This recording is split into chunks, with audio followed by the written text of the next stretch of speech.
Hello, सुनो ना, please please मेरी एक बार बात सुन लो। अरे हम कुछ नहीं सुनने वाले इस बार। Breakup breakup. Music by Roshan Singh.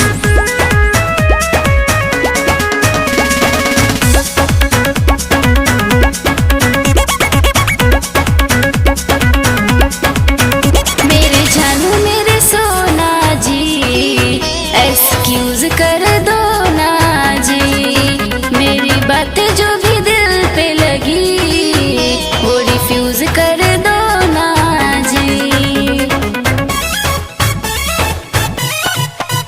मेरे जानू मेरे सोना जी, एक्सक्यूज कर दो ना जी, मेरी बातें जो भी दिल पे लगी वो रिफ्यूज कर दो ना जी।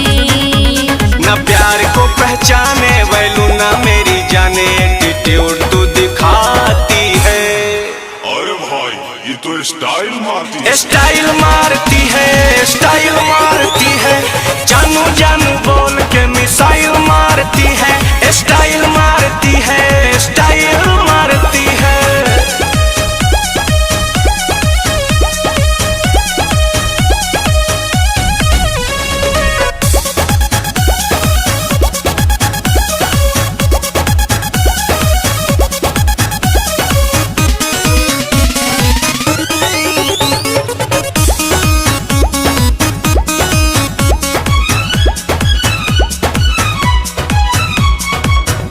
करती हूँ प्रॉमिस मिस टेक ना करूँगी, बातों से अपनी हार्ट ब्रेक ना करूँगी।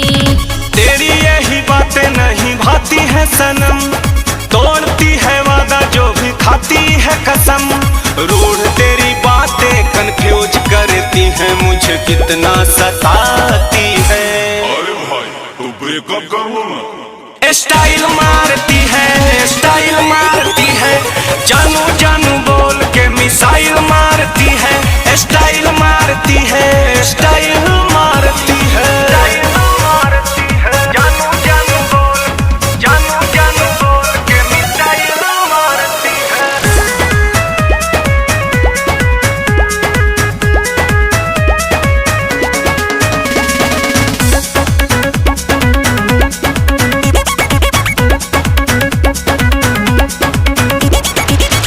तेरे बिना यार मेरी जिंदगी बेकार है, कैसे मैं बताऊं मुझको कितना तुमसे प्यार है। पुरुषोत्तम तेरी बातों में न आएगा सनम, दूर तुमसे रहने की खाई है कसम।